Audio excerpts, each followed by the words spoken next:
야고보서 5장 12절부터 18절까지의 말씀을 묵상하겠습니다. 신약성경 375쪽입니다. 내 형제들아 무엇보다도 맹세하지 말지니 하늘로나 땅으로나 아무 다른 것으로도 맹세하지 말고 오직 너희가 그렇다고 생각하는 것은 그렇다 하고 아니라고 생각하는 것은 아니라 하여 정죄받음을 면하라.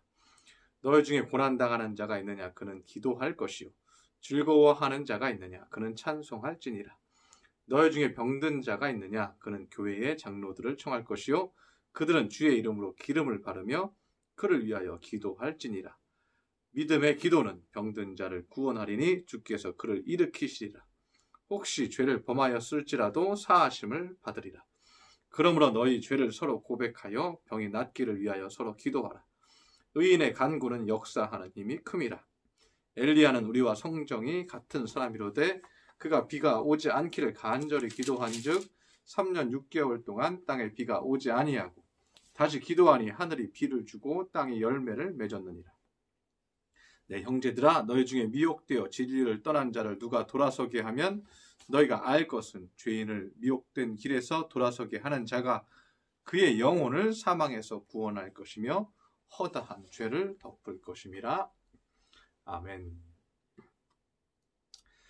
오늘 본문의 말씀은 야고보가 맹세하지 말라는 말로 명령으로 우리에게 시작을 하고 있습니다. 어떤 것으로도 맹세하지 말아라. 심지어는 자기 이름을 걸고도 내 이름 걸고 맹세한다 이런 말 하죠. 내 이름 걸고도 부모 이름 걸고도 하나님의 이름으로도 더욱더 하지 말아야 되고 우상의 이름으로도 그 어떤 것으로도 맹세하지 말라고 얘기하고 있습니다. 왜 맹세하지 말라 그러나 이것은 그것이 교만함의 본질이기 때문에 그렇다는 거죠. 내가 맹세한다는 것은 장담한다는 것을 의미하기 때문에 내가 스스로 장담하면서 이것이 이런 상태야, 이것이 이런 상태가 될 거야, 이런 예정을 한다거나 장담을 한다거나 자랑을 하는 것이 하나님 앞에 교만함이라는 것을 발견할 수가 있는 것입니다. 그래서 그 장담하지 말라는 것에 대한 구절들을 그 앞에서도 야고보가 한 번 더 하게 되죠. 그래서 그 전장의 야고보서 4장 13절에도 보면요. 들으라 너희 중에 말하기를 오늘이나 내일이나 우리가 어떤 도시에 가서 거기서 1년을 머물며 장사하여 이익을 보리라 하는 자들아 내일 일을 너희가 알지 못하는도다. 그 야고보서 4장 13절에 나오는 이 장사하는 사람들은 내가 그 도시에 가서 1년을 유하면서 이익을 보리라 하고 너희가 계획을 세우지만 내일 일을 너희가 알지 못하는도다. 장담하지 말아라. 이 말을 하는 것이죠. 그래서 장담하지 말고 교만하게 하지 말고 오늘 하루하루를 겸손하게 주님 오늘도 도와주시옵소서. 도시로 간다면 이 도시로 오늘 가는데 하나님께서 좋은 자리를 마련하여 주시옵소서. 그 자리를 오늘 볼 수 있게 하여 주시옵소서 하고 오늘 간절히 기도하는 거죠. 내일은 또 내일 하나님 앞에 기도하면서 하나님 이렇게 시작을 합니다. 하나님 도와주시옵소서. 이렇게 겸손하게 하루하루를 주님을 의지하면서 바라보고 주님이 인도하시는 길을 가라는 거죠. 그래서 장담하는 것은 내 자신을 믿는 거예요. 그리고 그 미래까지도 내 자신이 다 해낼 것이라고 교만한 얘기를 스스로 하는 것이 되기 때문에 그렇게 하지 말라고 얘기하고 있는 것입니다. 또 하나는 우리가 장담하는 것 중에 하나는 뭐냐면 우리의 상황 가운데 있는 것들을 너무 긍정적으로 판단을 하거나 또는 너무 부정적으로 판단하는 것도 이것도 장담의 일종이라는 거죠. 또는 어떤 사람에 대해서 너무 비판적으로 얘기하는 거. 그 사람은 이렇게 될 거야, 끝이야. 이렇게 얘기하는 것도 하나의 장담이고 하나의 판단이라는 거죠. 그래서 그렇게 하지 말라는 것을 우리에게 얘기하고 있습니다. 예를 들면 여러분 서양에서는 사과가 떨어지는 것을 보고 어떻게 결론을 내립니까? 사과는 왜 떨어집니까? 사과가 떨어지는 이유는 만유인력의 법칙으로 떨어진다. 그렇게 결론을 내렸죠. 중력이 끌어당기고 있으니까 사과가 떨어지는 거다. 이렇게 얘기를 하죠. 그러면 동양에서는 어떻게 얘기할까요? 동양에서는 사과가 왜 떨어진다고 생각을 합니까? 동양에서는 때가 되었으니까 떨어진다. 열매가 있고 가을이 되고 겨울이 되면 이파리에 힘이 줄어들고 때가 되고 열매가 떨어질 때가 됐으니까 열매가 떨어진다. 이렇게 얘기를 동양에서는 합니다. 동양 사상이나 서양 사상이나 틀린 건 없습니다. 네, 둘 다 맞아요. 때가 됐으니까 과일이 떨어지는 거예요. 여름에 굳건히 이 가지가 이 열매를 계속해서 붙들고 있으면 떨어지지 않겠죠. 그런데 계절이 바뀌고 시간이 지나면 그 열매가 떨어지는 거죠. 네. 그리고 그것도 왜 떨어져요? 만유인력의 법칙, 중력 때문에 떨어지는 거죠. 그런데 우리가 아는 것에 대한 그 지식, 우리가 아는 것에 대한 환경과 상황과 나의 경험, 이것으로 우리는 모든 것을 판단해 버리는 것이죠. 그래서 그것을 장담해 버리면서 남의 갖고 있는, 다른 사람이 갖고 있는 부분들을 우리가 무시할 수 있기 때문에 함부로 판단하지 말라고 말씀하고 있는 것이죠. 이렇게 본다면 우리가 우리 자신의 상황을 너무 나쁘게 판단하거나 우리는 끝났어, 우리는 이제 희망이 없어, 소망이 없어. 그러니까 내가 내 상황에서, 내 시각에서 보는 그 환경의 눈이죠. 그걸 보고 이제 우리는 이 좁게 보고 장담할 수 있다는 거죠. 그러나 하나님의 시각으로 볼 때는 더 넓고 크게 보기 때문에 아니야, 너 끝나지 않았어. 내가 너를 위해서 계획한 것이 얼마나 많은데 네가 절망하고 낙심하냐. 내가 너를 통해서 계획할 수 있는 무궁무진한 일들이 많어. 이렇게 하나님은 우리에게 얘기하신다는 거죠. 그래서 우리가 어떤 일에든 장담하지 않고 겸손히 기도하는 것이 얼마나 유익한지에 대해서 야고보는 얘기하고 싶은 것입니다. 그래서 오늘 이제 13절에서도 이렇게 단순하게 기도하라는 거예요. 너희 중에 고난당하는 자가 있느냐? 고난당하냐? 그러면 뭐 고난과 상황과 어려움 가운데 내가 있느냐? 있으면 절망적이고 끝났어. 이거 이제 뭐 어떻게 해? 뭐 이렇게 생각하지 말고 고난당하는 자가 있느냐? 그는 기도할 것이요. 복잡하게 생각하지 말아라. 기도해라. 하나님, 내가 지금 고난에 있습니다. 하나님 도와주시옵소서. 하나님 나와 함께하여 주시옵소서. 단순히 기도하라는 거예요. 이 상황을 내가 스스로 너무 그 최악의 상황으로 스스로 판단하고 장담하고 낙심하지 말고 기도해라. 하나님은 넓으신 하나님입니다. 하나님은 모든 상황과 환경을 바꾸실 수 있는 분이다.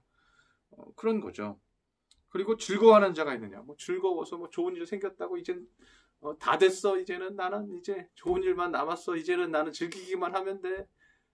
이제는 난 누리기만 하면 돼. 나는 모든 게 다 이루어졌어. 뭐 이렇게 뭐 즐거워하는 일이 있어도 그 상황도 판단하고 또 장담하지 말라는 거죠. 이것도 교만한 것이라는 거죠. 그러지 말고 그는 찬송할지니라.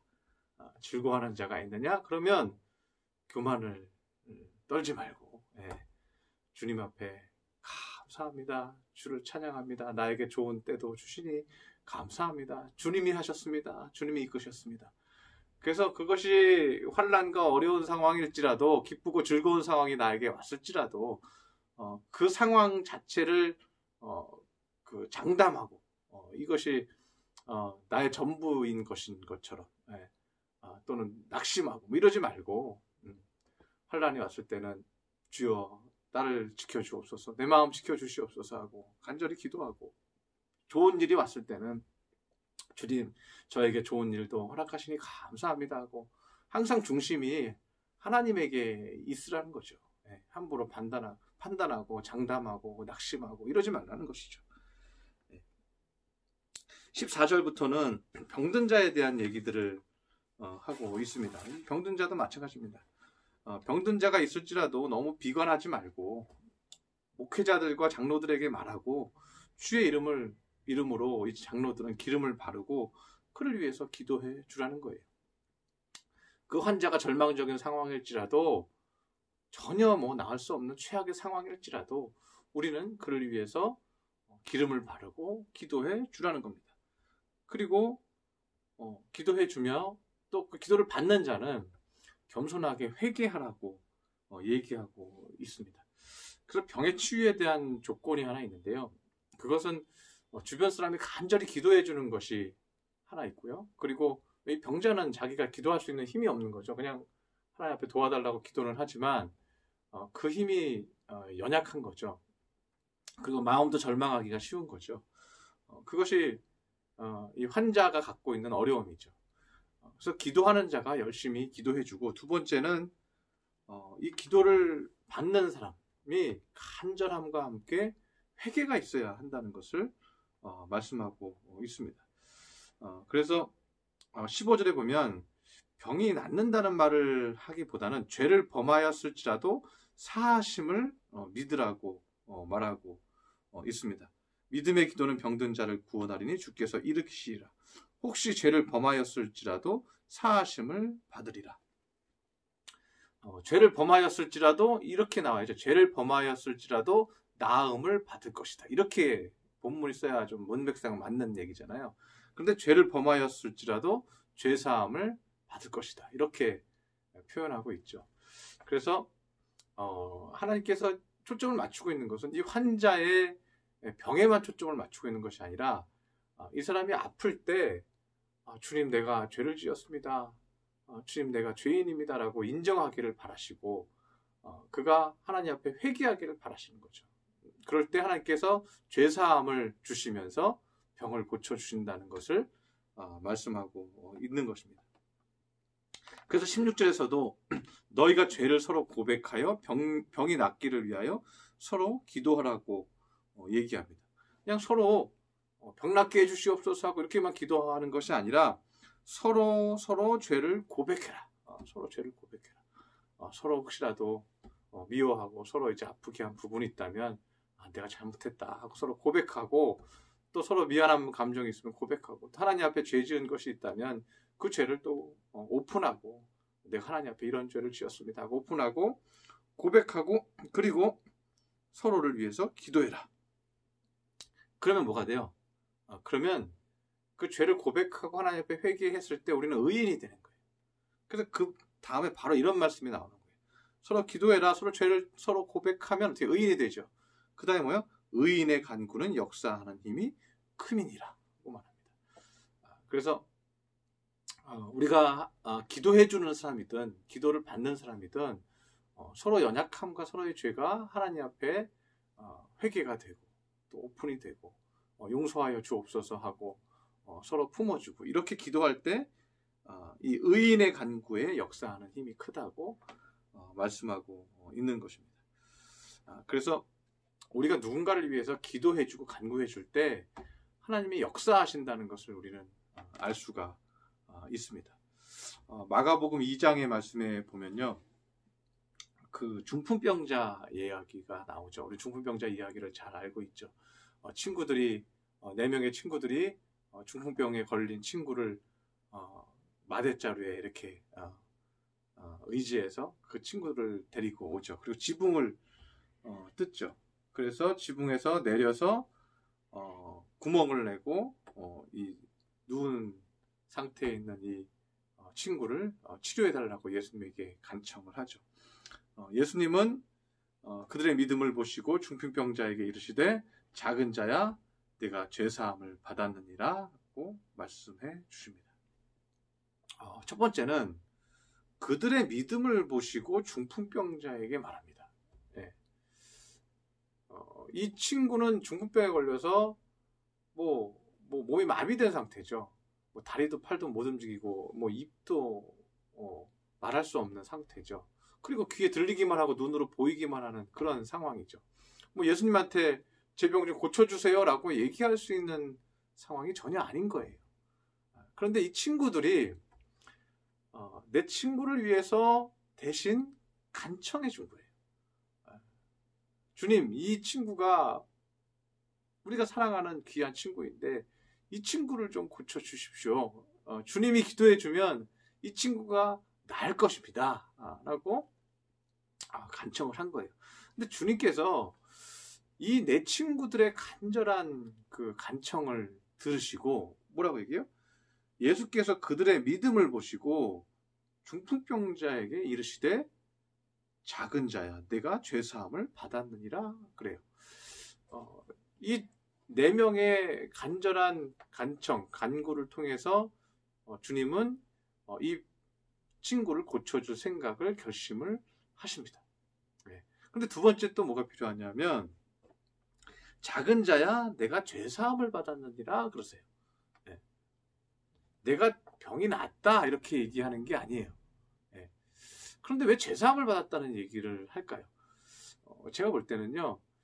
이 중풍병에 걸린 이 친구가 친구들이 야 너 가자. 야 너 저기 예수님이라는 분이 있는데 그분이 병을 고쳐주신대. 병을 낫게 해주신대. 우리 한번 가보자. 네가 나으면 얼마나 좋겠냐 하고 그 친구를 이제 싫었겠죠. 싫고 달려가는 거예요. 이 눈만 껌뻑껌뻑거리고 말도 할 수 없는 이 친구가 얼마나 마음에 미안했겠어요. 친구들에게. 야, 이 친구들이 내가 정말 내가 잘한 것도 없는데 맨날 앞서 누워만 있었는데 이 친구들이 나를 이렇게 귀하게 여겨서 나를 데리고 의원에게 가는구나. 이 마음에 이제 그 미안한 마음 또 회개하는 마음도 있었겠죠. 원망했던 마음도 있었을 거 아니에요. 친구들한테 원망스러운 마음. 왜요? 뭐 혼자 누워 있는데 친구들끼리 뭐 즐겁게 놀기도 하고 뭐 여러 가지 마음이 있었겠죠. 분명히 이 친구는 그렇게 지붕을 뜯어서 내리는 그 순간까지 많은 생각을 하면서 그 자리까지 왔을 거라는 생각이 드는 거죠. 그러면서 마음의 회개도 하고 나의 온전치 못했던 나의 마음가짐과 생각과 원망과 불평과 뭐 이런 여러 가지 생각들을 그 앞에서 내가 참 잘못했구나 하고 굉장히 친구들에게 미안하면서 겸손하게 그 자리까지 갔을 것이라고 생각이 됩니다. 그래서 예수님은 그 중풍병자의 마음을 다 아시는 거죠. 그 영적 상태를 아시는 거죠. 그래서 예수님은 그 마음을 아시고 내가 죄사함을 받았느니라 라는 말씀을 하시면서 병을 고쳐주세요. 그가 회개한 것을 받아주신 것이죠.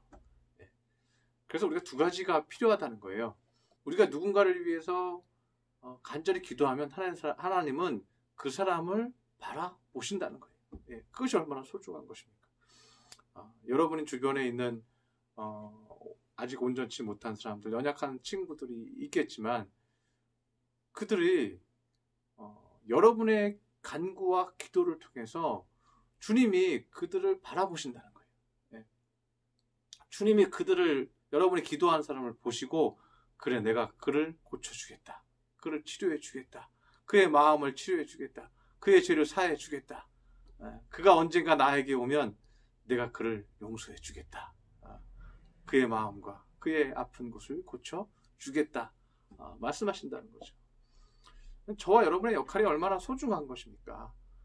주변에 있는 친구와 주변에 있는 연약한 사람들을 위해서 기도할 때 주님이 그를 바라보시고 기도하는 여러분의 믿음을 보시고 그 사람을 향한다는 거.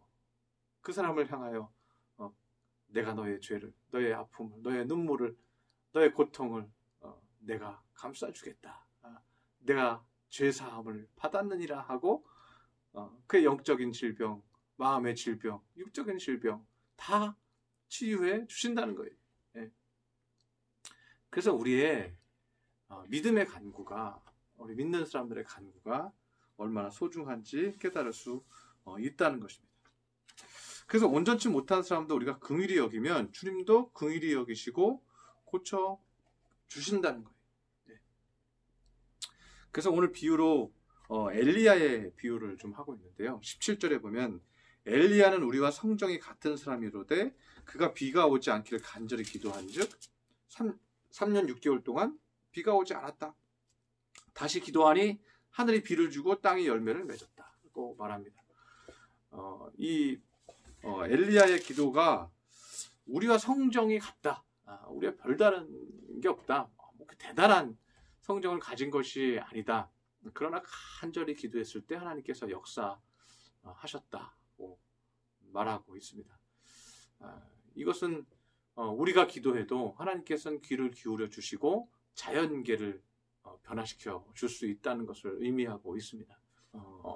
얼마 전 그 평강의 교회에 코로나 바이러스로 인해서 여러 가지 소문들이 생겼습니다. 그 소문들로 인해서 그 담임 목사님이 굉장히 괴로워하는 모습을 보았고, 전적으로 내 잘못이다. 내가 예배를 드리려고 예배는 마지막 하나님 앞에 드리는 그건 약속이다 하는 마음으로 그 예배를 드렸을 뿐이다. 예배를 다 줄이고 주일 예배는 내가 끝까지 지키겠다는 마음으로 드렸을 뿐인데 그 일이 이렇게 되었다. 그리고 참 국민들에게 죄송하다는 생각을 한다는 얘기를 하는 것을 보았습니다. 그리고 나니까 이렇게 댓글이 이렇게 올라왔어요. 댓글이 올라왔는데 거기에 대해서 누군가가 비난적인 말을 올리면요, 같이 막 비난하는 거예요. 근데 누군가가 거기에 좋은 말을 올렸어요. 좋은 긍정적인 말을 올렸어요.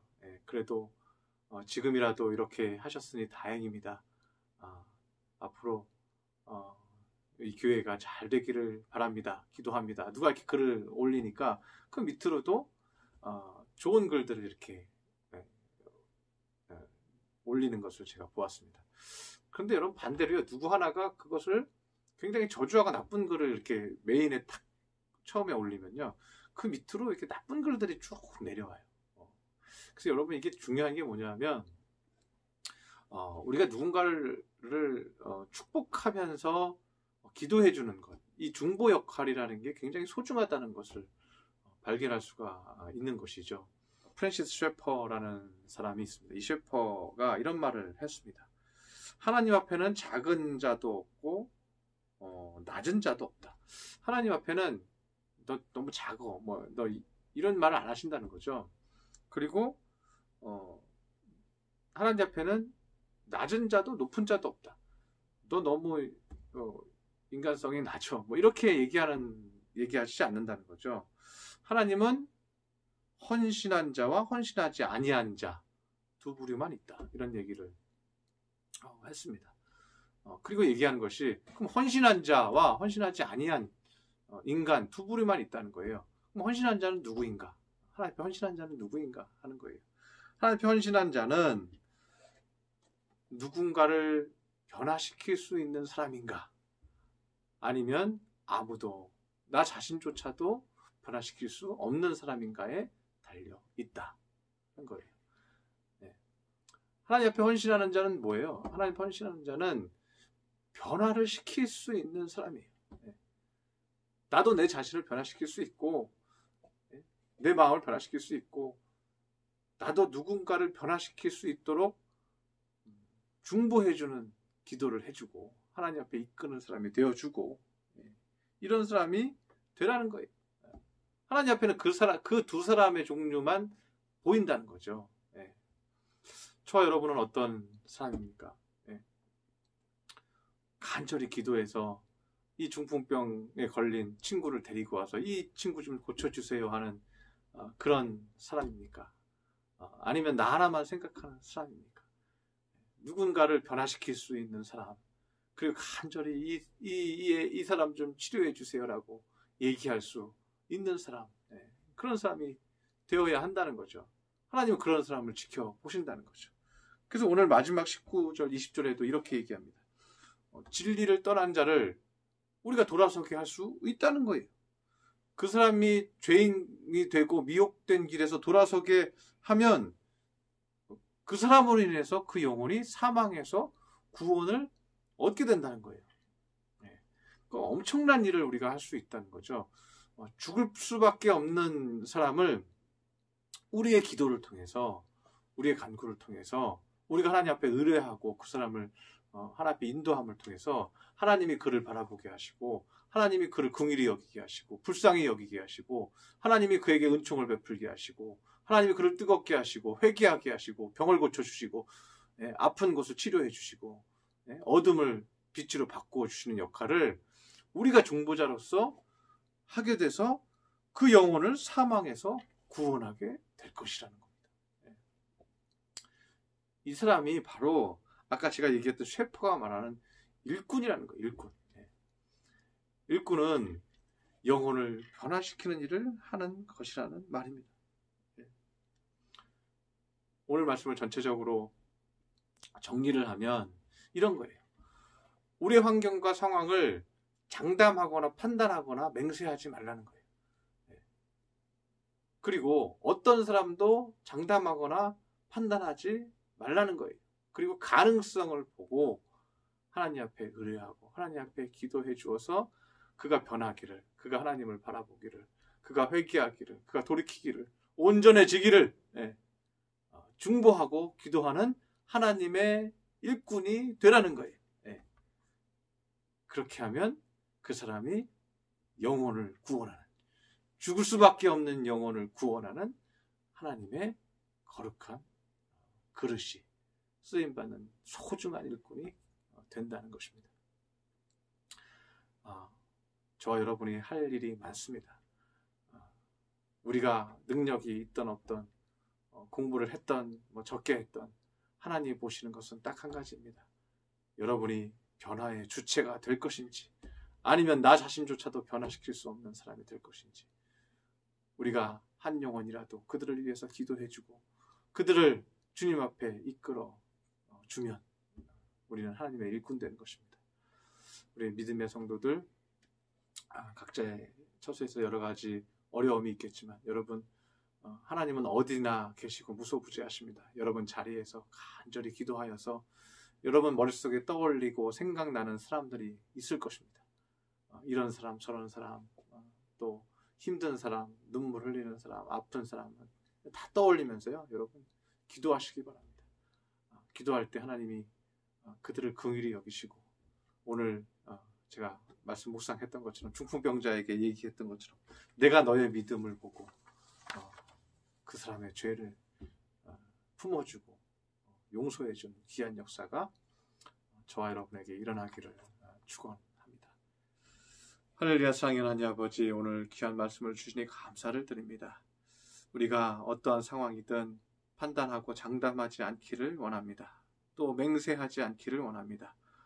오직 주님께서 주신 은혜를 따라서 영혼들을 구원하고 그 영혼들을 위해서 간절히 기도하기를 바랍니다. 주여, 저 영혼 구원하여 주시옵소서. 변화시켜 주시옵소서.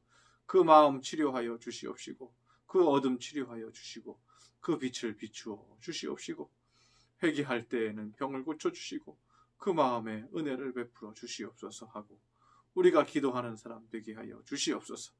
우리가 그렇게 할 때 죽을 영혼이 살 것이라고 말씀해 주셨습니다. 영혼이 구원되는 귀한 일꾼이 되게 하여 주시옵시고, 그렇게 쓰임받을 때 하나님 앞에 잘했다 칭찬받는 거룩한 주의 자녀 되게 하여 주시옵소서. 귀한 말씀 주시니 감사드리며 예수님의 이름으로 기도드렸습니다. 아멘.